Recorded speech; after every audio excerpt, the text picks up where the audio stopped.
Everything is personal right here. Everything is personal right here.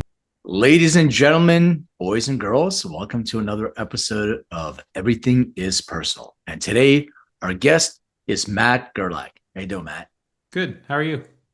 I'm great, man. It's so good to see you. I know we know each other, and I had the opportunity of being on your show and also at your house, and you're very generous. So I want to get into like the things that you do. I think it's a wonderful opportunity for people to network. I wasn't planning to even talk about this, but LA is such an interesting place because it's so filled with people who are lonely and looking for community and companionship. And one of the things that you facilitate is the ability for people to sort of build this community. How did you even think about doing that? I don't know. No, I'm kidding. Um, no, it's very much like what you said.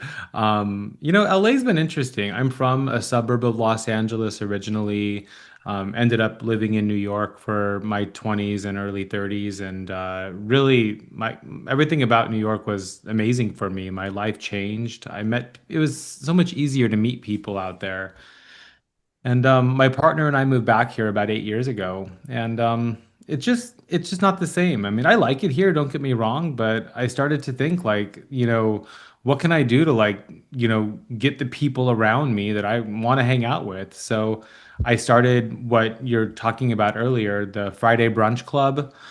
And in my home, every other Friday, I host a group of cool, amazing business leaders and entrepreneurs generally, and we like get deep.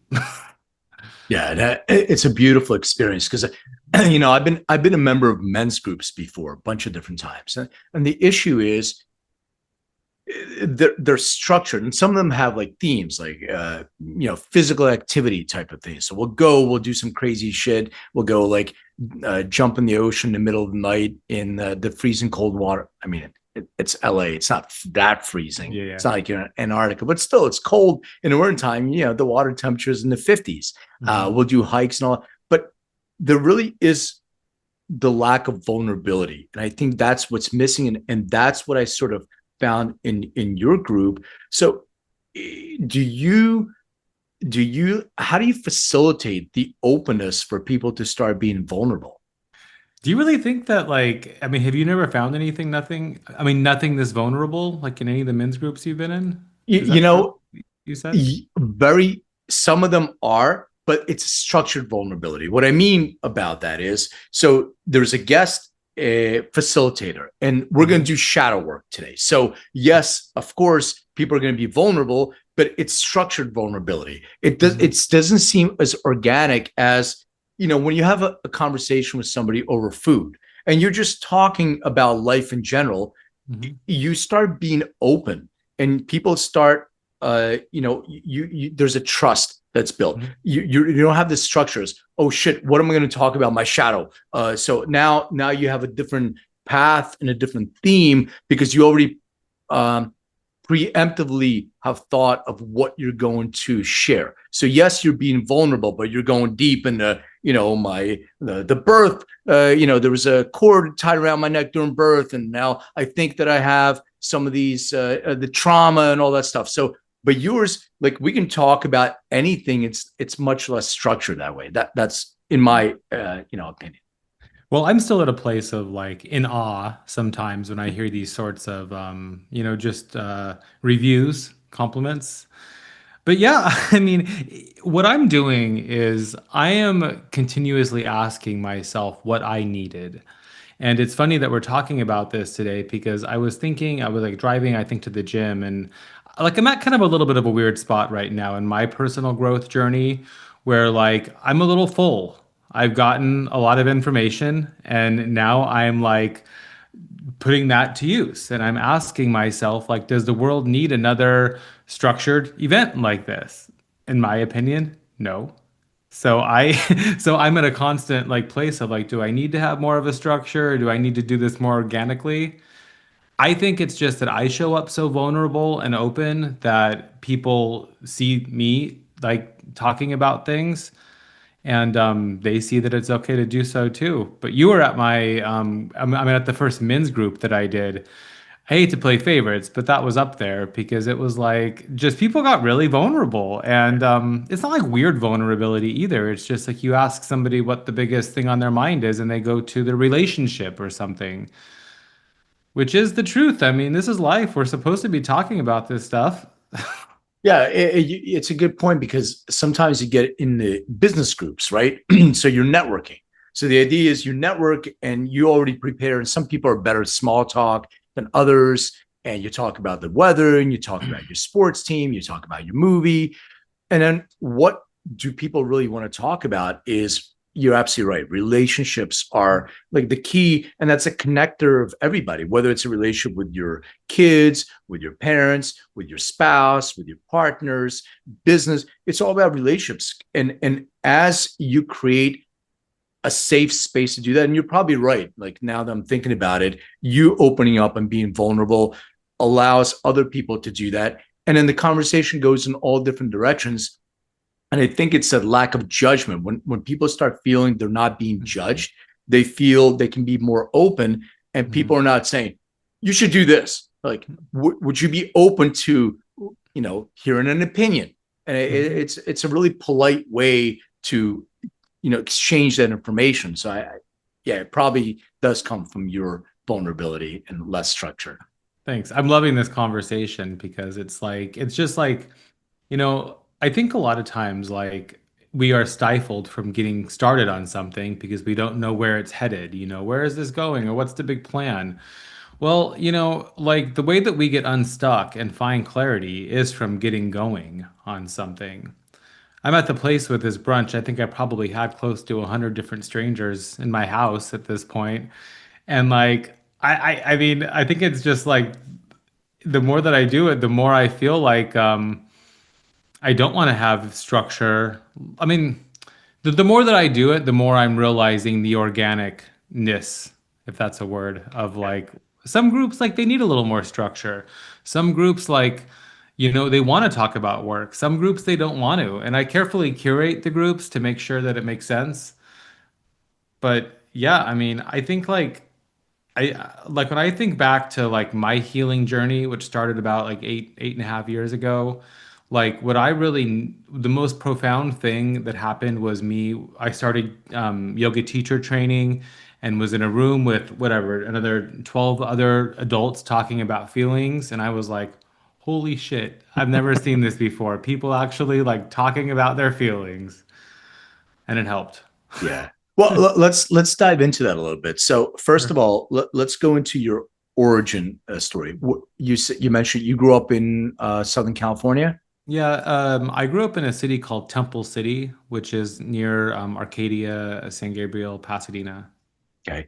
And were your parents together? And do you have siblings? My parents are married still, and I have two siblings, younger brothers. We're each about 4 years apart. I'm gay, and my younger brother is gay also. So two out of three of us are gay. So, growing up as a young Matt, what were you into? Were you into like reading books? Were you into sports? Were you into, I don't know. I would answer this honestly and say I was into survival. My childhood was not very easy for me at all. Um, I Love Lucy, Lucille Ball. There's a photo behind me of her. You can see she's Yeah. like honestly my best memory of being a child when I was at home was like on Saturdays. I think it was at 5 to 7 p.m. on Channel 11. They were I Love Lucy reruns. But Yeah. I really, I mean, I had no friends. I mean, I had really hardly any friends. In fourth grade, I had friends for a couple of months, and then something happened, and we had a falling out. But nothing really to speak of until high school. So I just, the best way that I could say this is that I kept myself regulated by doing adult things, by doing chores, earning money, just doing adult things. I became very mature. I would say that I didn't really have much of a childhood. Why why do you think that was the case? Do you think it was because, you know, you were not comfortable being yourself, you were trying to, be somebody else, or were you comfortable being yourself and other people were uncomfortable with that?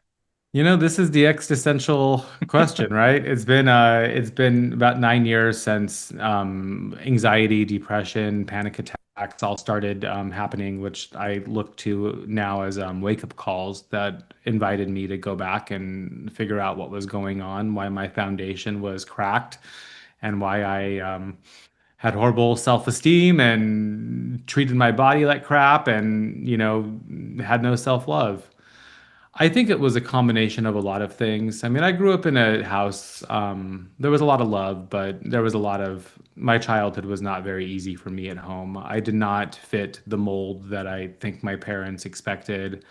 Um, I think like, I mean, I don't know exactly how this happened, but I was always excellence driven. I was always like inquisitive. I wasn't easy, but like I spent most of my 20s like kind of being admonished for my drive, working in 9 to 5 jobs, and like them saying, Matt, you can't expect this of other people. And then now, like, not now, but over the past decade or so, having learned that like that excellence is actually a huge differentiator and it's a uniqueness, and people who are excellence driven are people who change the world. So I'm going to see if I can relate this to my own childhood. So my dad, at some point when I was a kid, used to tell me that I'm lazy and good for nothing. Mhm. And I was diagnosed with ADD and whatever. I thought it was my superpower, but I then at that point, I thought there may be something wrong with me because I have disorder, and which is really not a disorder, but that's the way we label people. So this whole thing, and I was underachieving in school, so I thought, and the reason, or so I was told, and the reason why is because I wasn't interested. It wasn't stimulating to me. It wasn't creating, dopamine hits for me. I was interested in other things. I would read the encyclopedia in my house, because I was interested in that kind of stuff. Mhm. So the whole thing of achievement, and if I analyze myself, and after doing lots of therapy and I'm still continuing to do so, I was trying to get my parents, more my dad, to be proud of me because I want to show you that I'm not a lazy, good for nothing kind of person. And I was extremely, and I guess I am still extremely hard on myself. So this drive to achieve, yes, it's like my little shot of heroin. It gives me that feeling, but then it goes away because it's not sustainable because I'm still trying to, prove somebody that I'm different than what you expect. I'm better than what you thought I was going to be. Does that resonate with you in any way? Totally. And it's interesting because a lot of the clients that I work with generally, so I am a coach for entrepreneurs and executives that are really trying to build lives they love after they've had a lot of success, really like understanding why something is still missing after what you just said, really right now. But I've noticed that like a lot of people come to me like they're trying to prove something, and that makes sense, kind of what you said. For me, it was honestly about survival. I mean, I don't think I was necessarily trying to like get, I mean, a little bit, but I think it was mainly about survival. Like I was so depressed and so miserable for so much of my childhood, scared and not sure, like you said, is something wrong with me? I mean, honestly, like that's the question that has just been on repeat in my brain since I remember ever having a thought. Is that because you realized that you were gay at some point and you didn't come out and weren't comfortable enough to say this to your family? I mean, I said this a few years ago in an interview, and it was just like so tell like no, I mean, there were way bigger fish to fry than my identity. Right. Like, and I think that really screwed me up. Like at a time when most people were thinking about like their identities and their sexualities, I was just trying to survive. So it wasn't until I was like in my 20s that I really like, you know, um, really started to like explore who I was, my late 20s. I was just always trying to survive. And I mean, I was openly gay, at 18. I told my family way later because like I was afraid of my family. But yeah, like I think that it's actually I'm 42 now, so the past few years have been really like where I've allowed myself the compassion for kind of just not having the luxury of being able to care about my identity and more just worried about survival. Yeah. So, giving yourself love too. If you're not able to give yourself that love, you feel something less than, than comparing to other people, etc. But in this, I guess, goal that you set for yourself to achieve, uh, where did that journey take you? So you went to school, you started getting, jobs. Where did you go, and what was that Yeah. achievement like? Well, I mean, really, like, I thought that that safety came from money. Like, looking back at this, and that's what I mean about the survival piece. It was like, I mean, screw my identity. I need to be saving for retirement. I'm 26 years old and behind. Like, I need to buy a house one day. Like, it was literally like I was, just like trying to get, and I mean, I remember this viscerally, like trying to save enough money so when I collapsed, then I would be not on the street. That was like, so really like, I mean, I went to college. I mean, I always worked very hard, and it was because I knew that by working harder, I could make more money. But I never really knew how to work smarter. And then I, continued my career. I went through industrial supply sales to consumer product sales to software sales, and I was laid off from a job. And I had money. I mean, I had a few $100,000 probably saved up, and I really panicked. And I started a consulting business, like a sales and marketing consulting and sales services agency, and just immediately, like I took on more than I could handle and I wasn't charging appropriately for it. I didn't know how to say no. And it landed me literally like blood pressure was through the roof. No big surprise. I was drinking, at night to calm my nerves and, I mean, smoking a pack of cigarettes a day and just crumbling, literally crumbling from the stress. And then I got a coach and, on top of all the therapy and everything else I was already doing, and had to rebuild my life and structure it around what I needed to support myself. Do you think mindset of scarcity versus abundance had any role in that? Because so I'm going to preface it by saying, so I'm an immigrant. We came here with nothing to this country. I was a kid, and then at some point, so our furniture came from the street. So I grew up in scarcity in my household. It was always this money thing, and then I ended up being homeless. So now not only do I have this, example of scarcity in my house, now I have to scrounge for change to get gas in my car, to get food. As you're saying, survival, like real survival. How do I get into my next place to live that doesn't have roaches crawling all over me? That mindset stayed with me. I think it still stays with me, no matter what therapy, no matter what I do. There's still a part of me that, and I know intellectually about an abundant mindset. I mean, I've done from Joe Dispenza to Tony Robbins, all that stuff.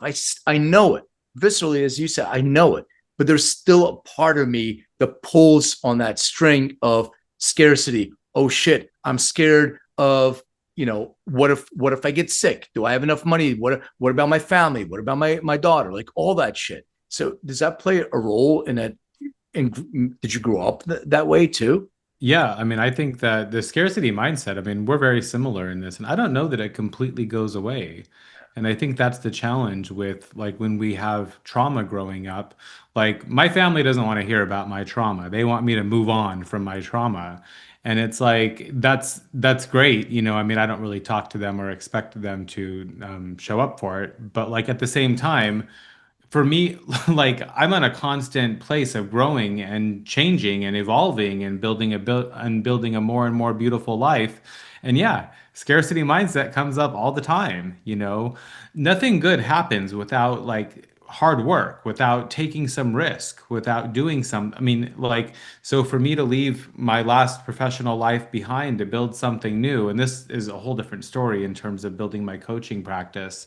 Like I'm like I've had to like build this from the ground up, and for the first time ever, really have to take money out of the bank for a little bit of time to support like myself while I'm building this.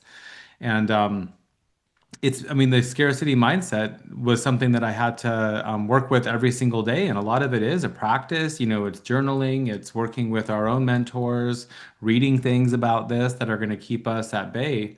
But yeah, I mean, I think when we have an abundance mindset, and again, I mean, it's like that's buildable. It's something that we can be building and working towards, and it's something I work with people on. But then we trust that the world is all going to work out. Like we trust that even if things don't, I mean, obviously nobody wants to be homeless. I mean, and I'm sorry that that was your experience.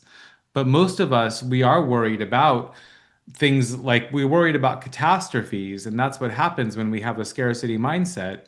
When we're when we believe that everything will work out okay, generally like the worst case scenario isn't that bad. Maybe we have to move to a smaller place while I completely change my life and build a career that's incredibly fulfilling. Yeah. Good. I mean, what a trade-off to like live in a smaller place for a couple years to like have a completely fulfilling life. And when we embrace the abundance, we see all of those things as just part of the journey. I think there's also a fear that's part of it because, you know, we are always talking about, especially this generation, about you don't want to be stuck in a 9 to 5 job. You don't want to be miserable at work. You can read a book, you can meditate, your frequency will align with what you want to achieve in your life, and it's going to happen. And it's great when it is. But when it's not happening, when you have a setback, I wonder, and I'll ask this as a question for you. I wonder what happens to people. Can they draw on those things, or they like, fuck that? Joe Dispenza's full of shit. Tony Robbins bullshit. The Secret was a bunch of crap. I meditated. Money didn't fall in my lap. What do I do now? Kind of thing. Does that seem like it happens either with you or maybe even clients that you talk to?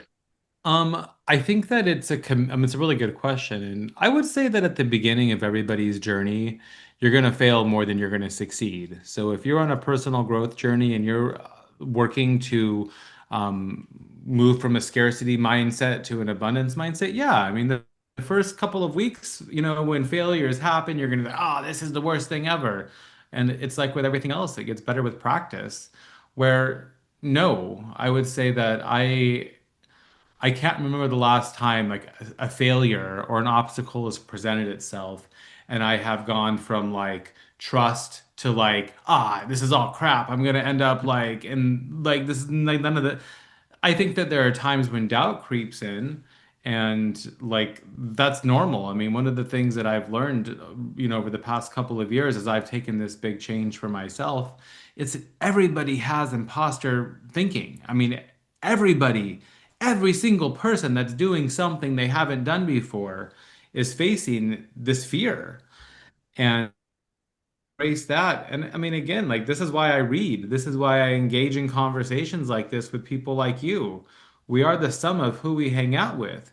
If we're hanging out with scared people that are 45 years old working at the grocery store still, never having taken any risks, yeah, I mean, you're not going to be really set up for a lot of success. But if you're hanging out with successful people that are, resilient, that have spiritual practices, it's not even about money. It's about people that just have learned to say no to the wrong things, because when we're saying no to the wrong things, we're telling the universe to send us the right things. So what was that moment when you were spiraling, you were doing these, you had these jobs and you had these businesses and you weren't taking really good care of your health and all that. What was the moment that you made a decision, and how did you make that decision of saying, I'm not doing this anymore. I have to do something else.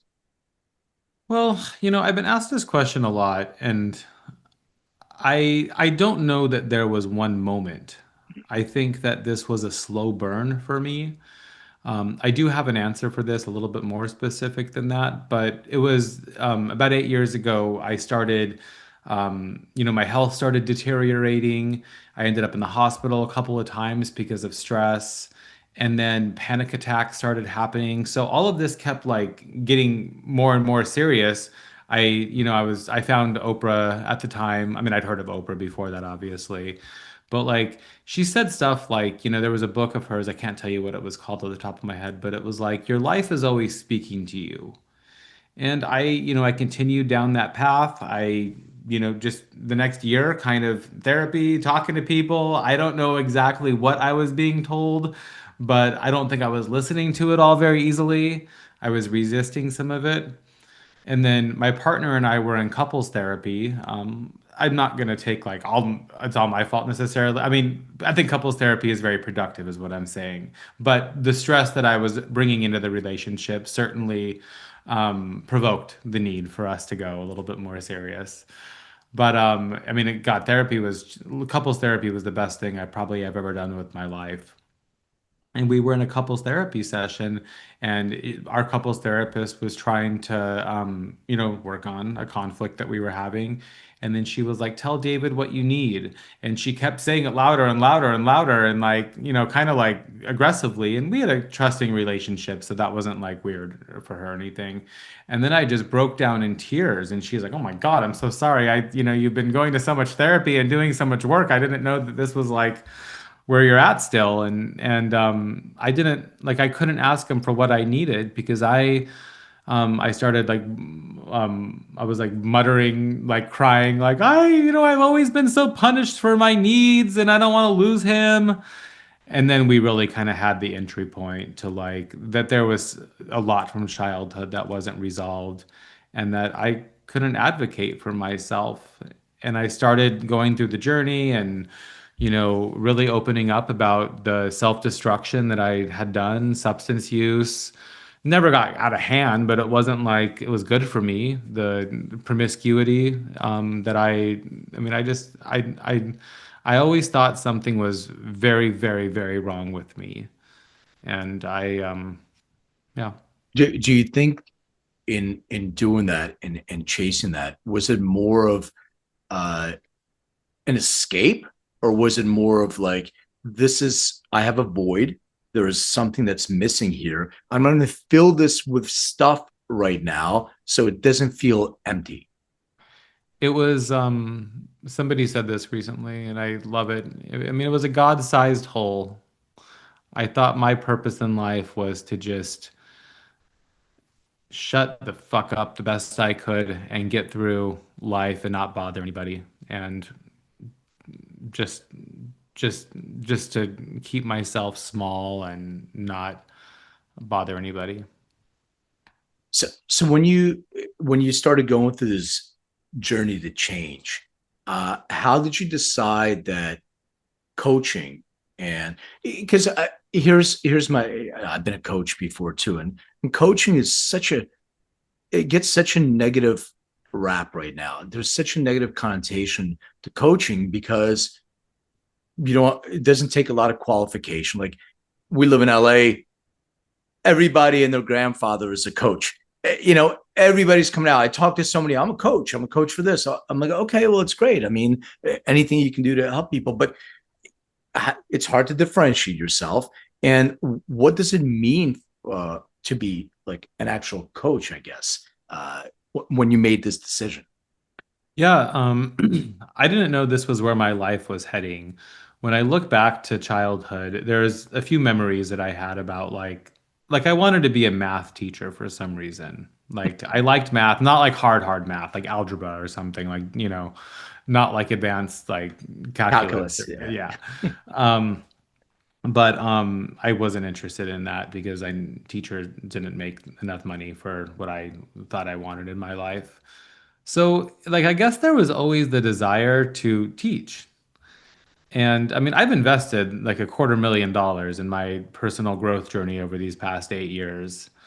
So, like, as I had a consulting business that I was helping people with their businesses, with their business problems, and then people started coming to me for help with their life and business problems. Less about like how do we grow and more about how do I make this business into one that I enjoy being at. More and more like leaders of their own businesses came to me and are like, I'm really leadership, and they'd done a lot of programs and things and like I saw the opportunity to help them be themselves. And most of the people that I work with are people that like, have a business that's doing a couple few $1 million, and they really want to not be in it very much anymore, and they're happy to pay people really, really, really well to treat it like their own business. So I saw the need to really do this coaching thing differently.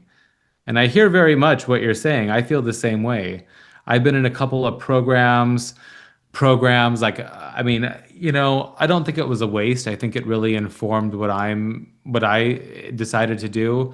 The coaching that has been the most impactful for me, I never asked like how do we do? It was just like the coach met me where I was at and helped me with my problems.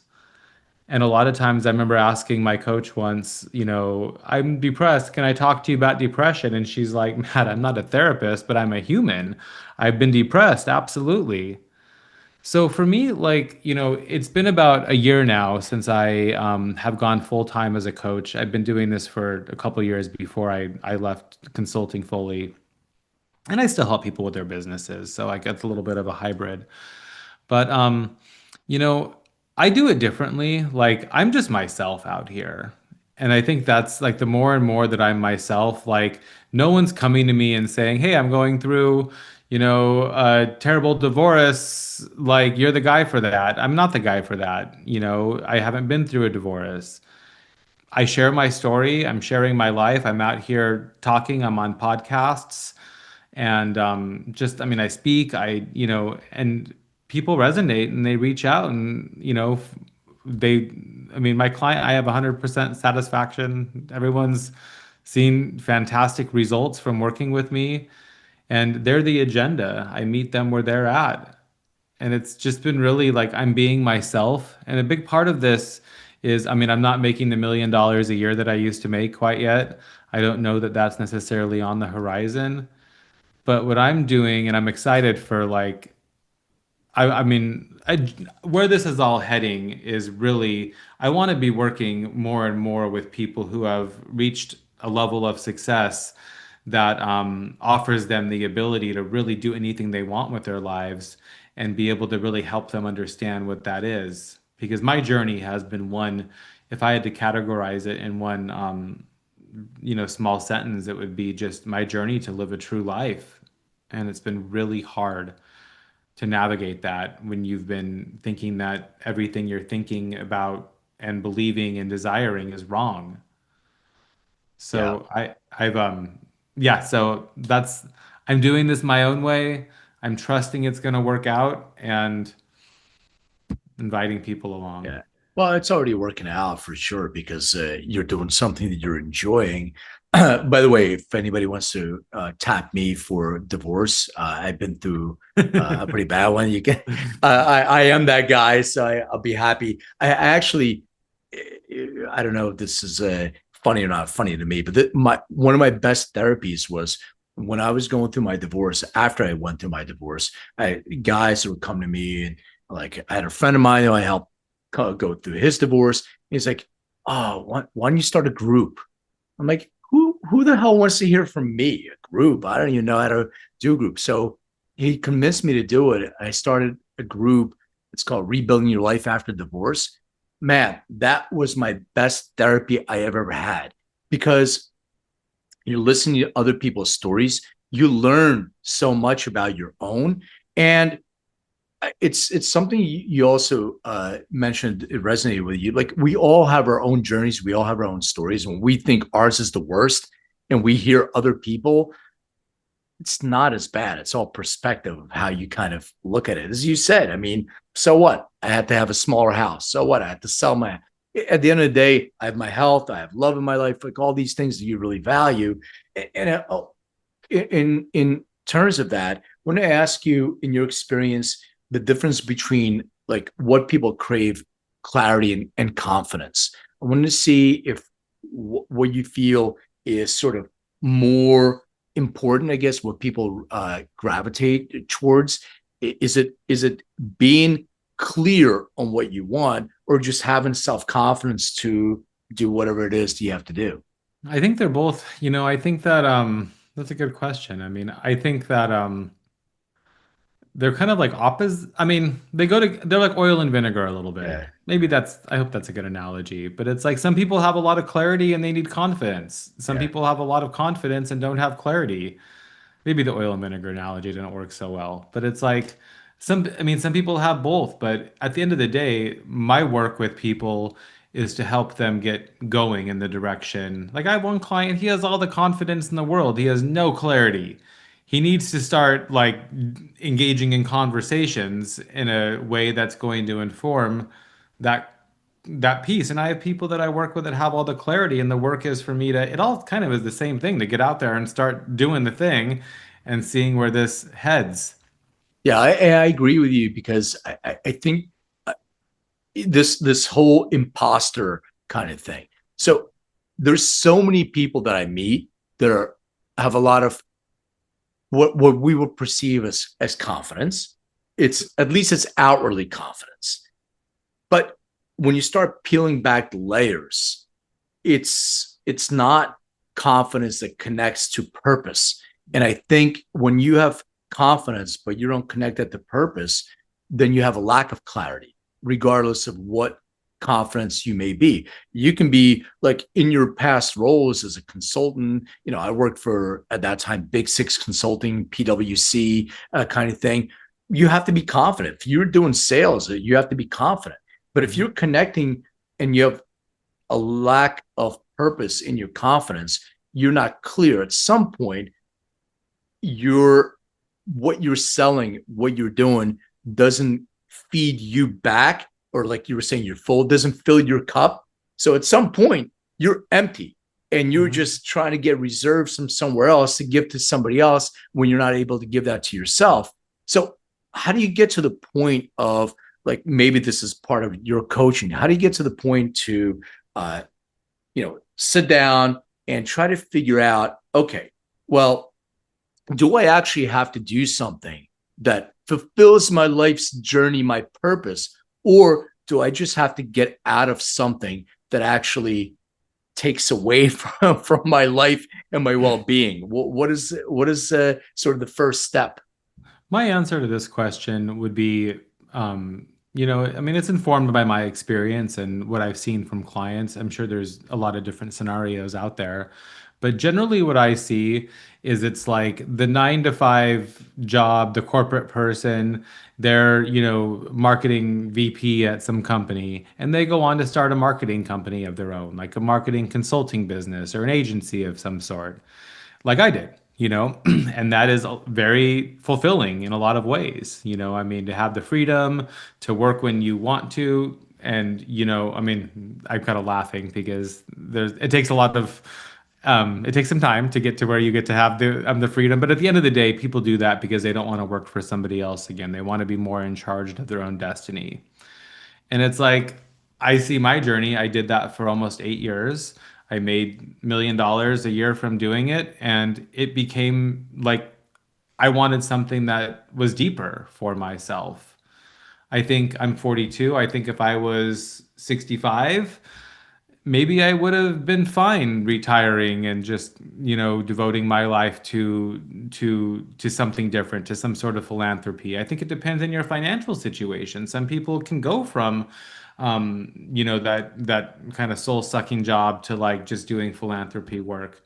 What I generally see is that if somebody has a higher purpose, like I would say I have a much higher purpose, it's sort of a journey, I mean, we start off in the corporate role, then we test the freedom, we make some money, get some freedom, and do our consulting or do our similar job to what we were doing for somebody else.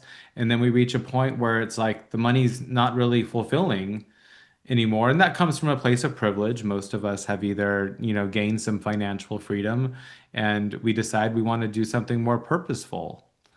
the journey to do something more purposeful, I mean, I think some people have that idea really clear.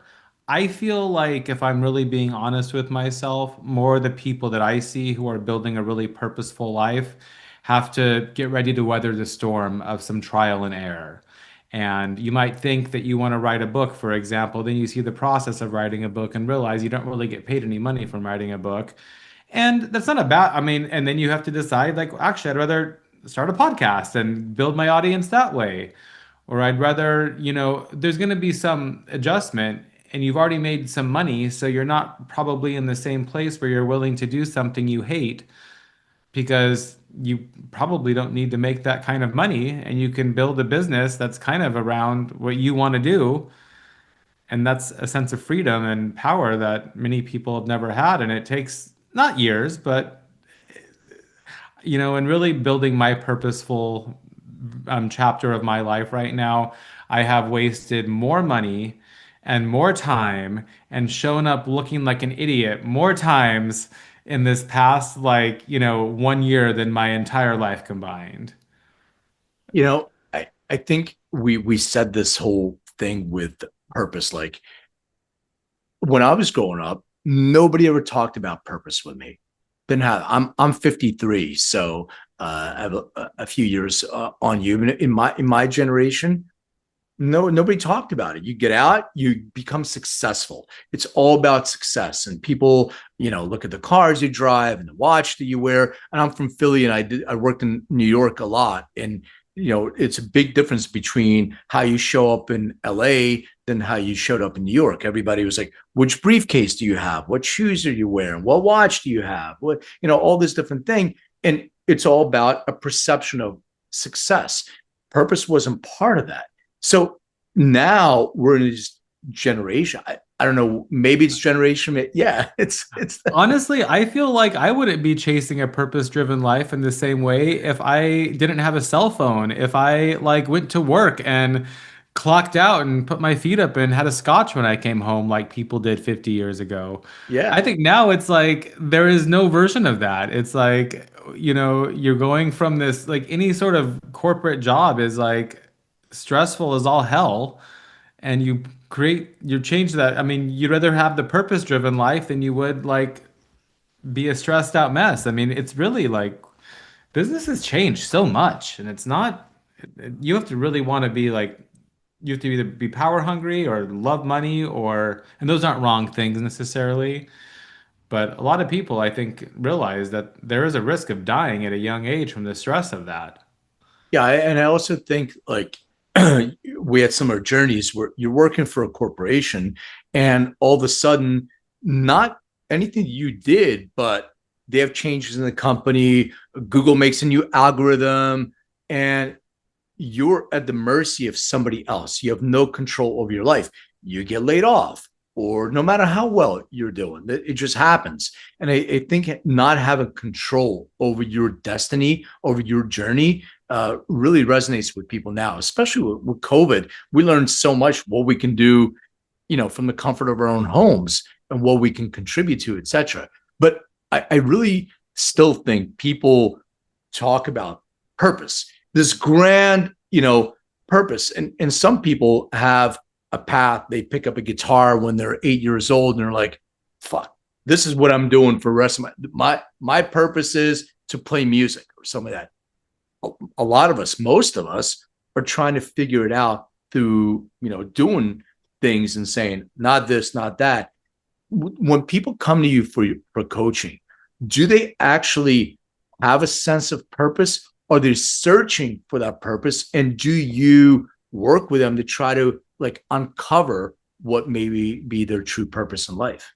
I'm loving these questions. It's making me like think about like, like, oh yeah, no one really comes with that purpose. Um, and I think that that's really my gift.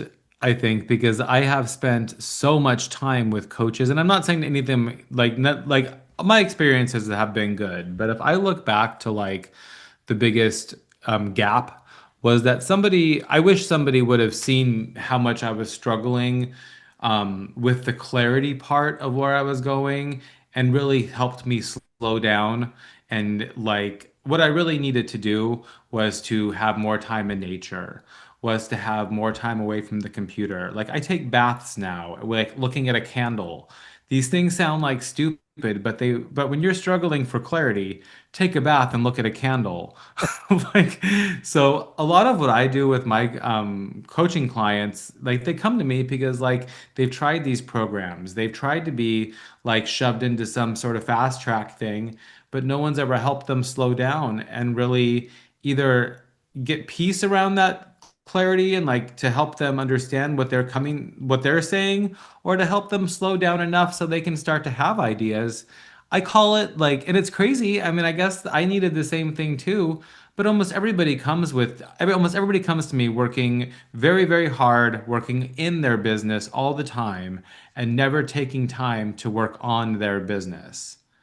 I had a client the other day. I probably had 5 sessions with her, and she's like, she left me a voice note on Sunday night. She's an attorney, and she's like, I have never, like, in whatever, I think she's been running her firm for something like 10 years. She's like, I've never had freedom like this. She's not working on weekends. She's going for walks in the morning and more productive than ever. How do you, like, it's a crowded space, coaching, right? How do you, and you had an agency, so you have, some marketing experience, but how do you go out there and really get, the right clients and differentiate yourself from all the noise that's out there? This is the crux of what I do with people right now. It's helping people see, like I've helped myself see, I need 10 clients at any given moment, and I would be at capacity. I'm at 8 right now. And this has happened from putting myself out there, having one-on-one conversations. There is a digital part of this that really one of the biggest mistakes that I've done was I wish I would have gotten out there and had more conversations with people so I could have set my digital landscape up a little bit more effective. But I needed to have, like with the brunch, for example. So I host this brunch. I mean, it's kind of funny to say this. I thought like I loved cooking and wanted to spend my entire life in the kitchen. There may be a day that that feels a little bit more resonant. Doing this brunch, getting out there and saying, wow, I actually don't want to do this every single day. I like doing it the twice a month that I'm doing it. But like, I mean, I could have made a whole website and business plan and marketing strategy around something that I don't even want to do the way that I thought I did.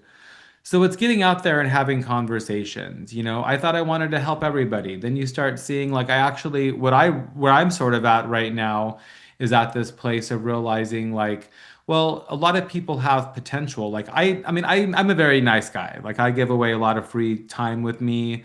I really do have a passion for people that are kind of like I have maybe 5 or 6 people in my life who are a little younger than me, very, very driven. I mean, very, very driven, very, very capable. But like I'm offering them like free mentorship and they're not responding to the emails like that I send. Like I'll send it like a weekly, hey, how's it? And I'm not hearing back. And I'm like, okay, well, I'm not judging, but this is a different level of drive than who I work with, and getting more and more clear, like, oh, that's why I'm where I'm at, and that's where they are. If a mentor would be reaching out to me right now, offering me free help, I would be responding within a couple of hours to their inquiries. I want an excellent point. I remember, so I was coaching with Anthony Robbins Institute. So I was a coach for a while, but I was coaching, got a coach. So, when I was trying to be nice and they assigned me a coach, and this guy, by the way, I'm not just judging by financial, but at that time, I was more successful than the person they gave me to mentor me. And I was like, this doesn't work for me. Then they gave me a second person they assigned to me who was sort of on a similar level to me. That also was not motivating enough. I said, listen, I want Richard Branson type of not him. He wouldn't call him. Maybe he would. Who knows? But somebody that has reached something that I aspire to, so I can be pulled and they can show me what they've done, so they can mentor me based on actual work success they have left. So I think it's really important to know that what you've spent on your own personal development, and how you continue to do that, and also your business acumen, your success that you've had, it creates a certain authority. And when I was asking this question about, coaching and everybody's a coach, that's, I think, the biggest difference. The biggest difference is what you have done with your life, what's your mindset on personal development, how you continue to do that, and how you can take all your life experiences. I don't care. You can be in school for 20 years, but nothing beats life experience. Mm-hmm. How you were able to take that life experience and then convey that and give somebody that breadcrumb trail, or show them, where the potholes are in the road, so maybe they can avoid stepping into those things. So I just wanted to share that with you, because that is a huge differentiator from, the different individuals of coaching.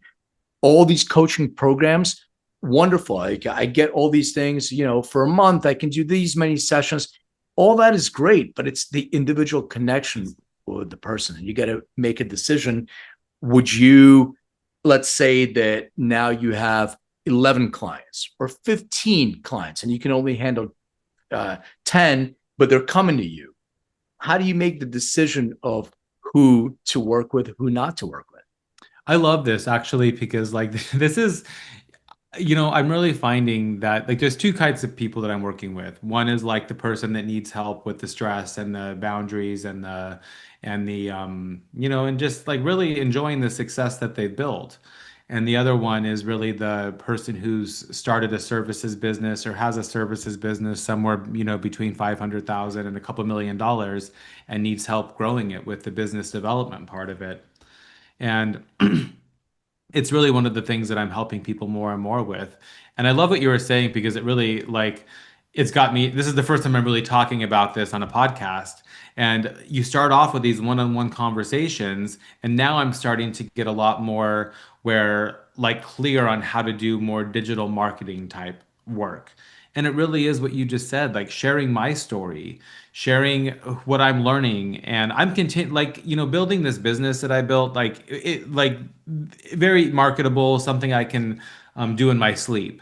Right now, what I am most excited about and proud of is creating a life that where I'm working a couple of hours a day doing things that I absolutely freaking love, that don't feel like work, doing more writing and doing more speaking and doing more impactful work. And I'm excited to really continue to build that and show people it's possible to do that. In response to your question about I never say never, but I really cannot imagine the day that I want to hire anybody to help me with the delivery part of this business. I just have never seen a coaching experience. It's like what you said. I mean, I know Tony Robbins has a great name. They do a great training program, but it's really the one-on-one connection. And I would never expect me to hire somebody and say, oh, hey, you're working with this person, Len. That's not going to work out very well. What I would say is, waiting list. I mean, I'd like to. I see some sort of. My business model is really and it could change a little bit, but right now and for the foreseeable future, I make money through one-on-one coaching, and I work with with high performing people, so that does pay me quite well. But I like to, the brunch that you came to, I love giving that away for free. I just want to keep doing more and more, getting people. I teach yoga now in the backyard on Saturdays. I want to start a hiking group, a book club, these kinds of things. I'm more excited to use these other things to kind of find who I want to work with. And then I guess maybe one day one-on-one coaching is invite only, where I'm being a lot highly selective on that, I would say. Love that. And I agree with you, because one of the things that is fulfilling to me and connects with my purpose is that one-on-one connection. When I'm able to, help a family with my business, DNA testing, and find the right formulation. They have somebody that's not well, and then they come and say, we now have a connection with our daughter or mom, and she's feeling better. All that one-on-one, it fills you. And one thing, and once again bringing up Tony Robbins' name. Uh, his his ears are burning all day today. I'm like, one of the things he said that resonated with me about this selfishness, right? He's like, it's okay to feel good. Like you feel that you're doing it for you too. But when you're doing something for somebody, it comes back to you tenfold, makes Mm. you feel good. It makes you want to do it again. So it's okay to take and get that back for yourself. So when you're having this relationship and coaching, it's one on one, and you're able to feel like whatever you contributed has given to that person makes you feel good about yourself, makes you want to continue to do that. That's motivating. And when it doesn't, why are you doing this in the first place, kind of thing. And that's it. I mean, I think my mission when it comes to, professional lives, helping people with their professional lives is really from my, pain from being so unfulfilled, um, and really helping people. Like, I mean, I think a little struggle in life builds character, but I spent 20 years of my life professionally, like really hating what I was doing. And helping people see that they don't have to endure that for 2 decades is really something that I want to continue to help people with. I love what we're talking about. I mean, it really gets me to, like I'm doing this because like surrounding myself with people who I get to help, like it makes me feel so freaking good to just like be in this place of personal growth and spending my life in it. So I love it. I mean, it's just the most fulfilling thing that the most fulfilling thing I've ever dreamt of doing and beyond.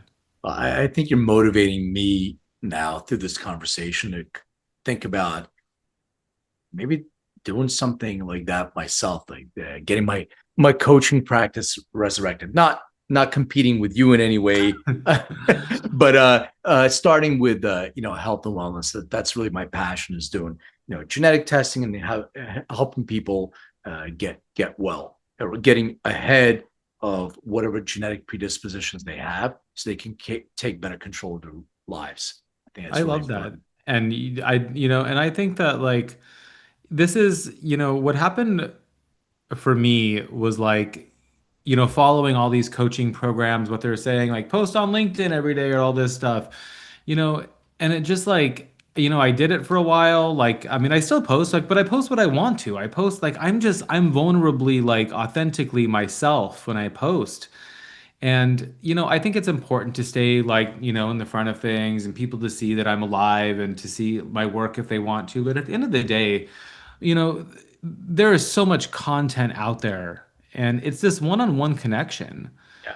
And like that's something that I think that anybody who's trying to start some sort of services type business, I mean, that's what you focus on. I mean, it's getting in front of people and figuring out who you can help, who you like, but it's not this big digital marketing machine you create and expect that you're going to compete with people that are spending 10, $100,000 a day on ads. And a lot of people, I don't like, I mean, I don't know anybody that's worked with some big marketing agency that's like not had problems. We want to work with a smaller, like bespoke type experience.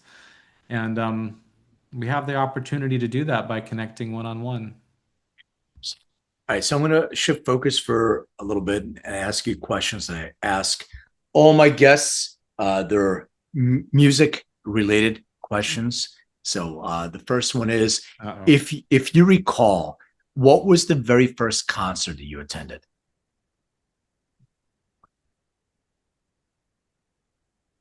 I can't recall the first con.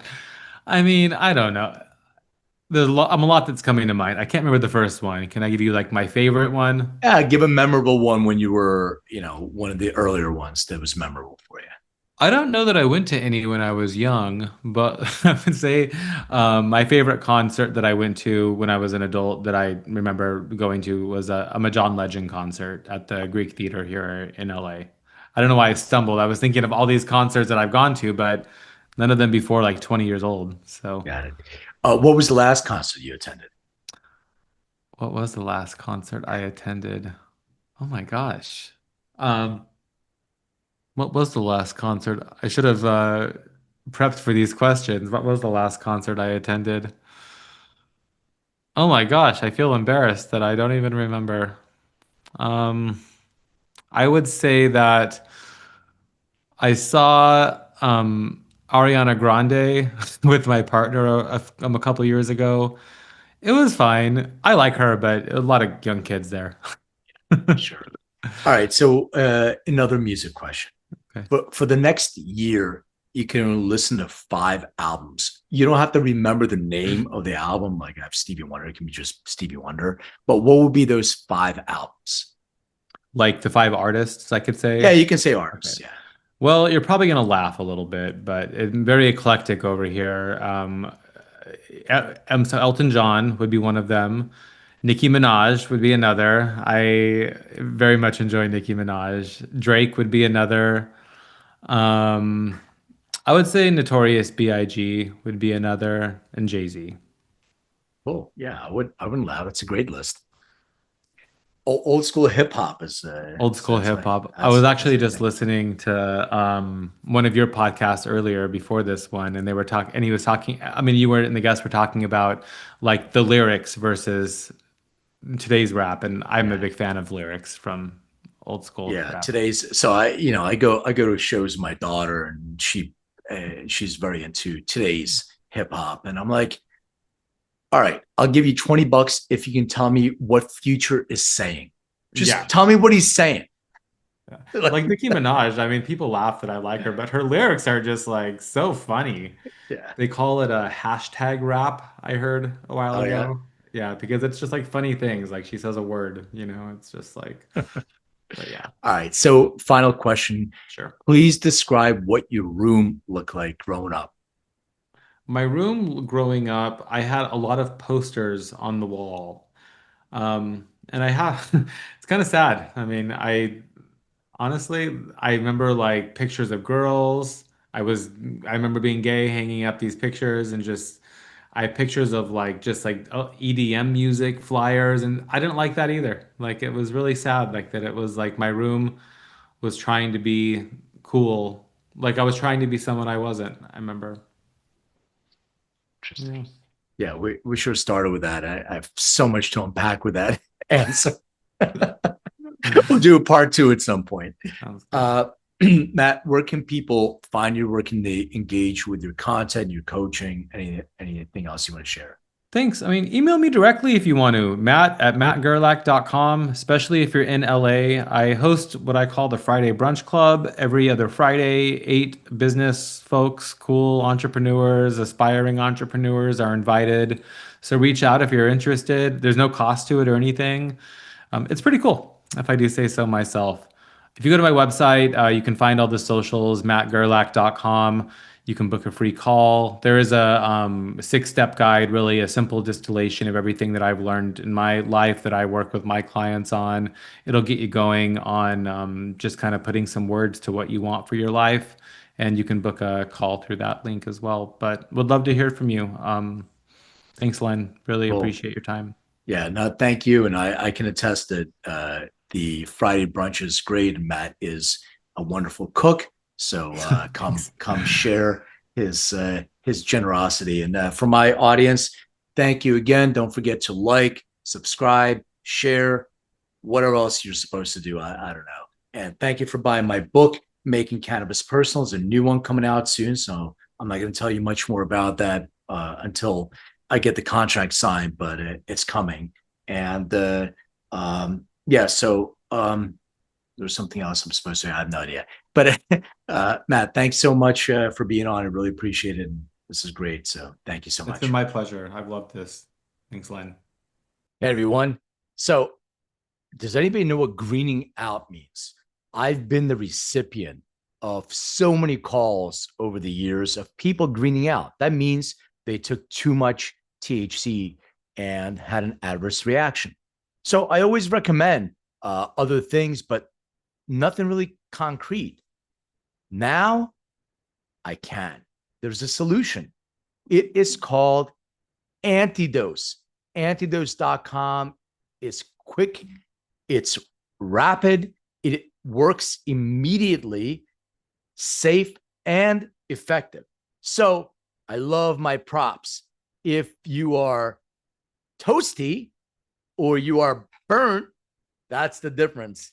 Now, I also love the 1 gummy, 2 gummy, 3 gummy floor. So just be aware, very narrow therapeutic window.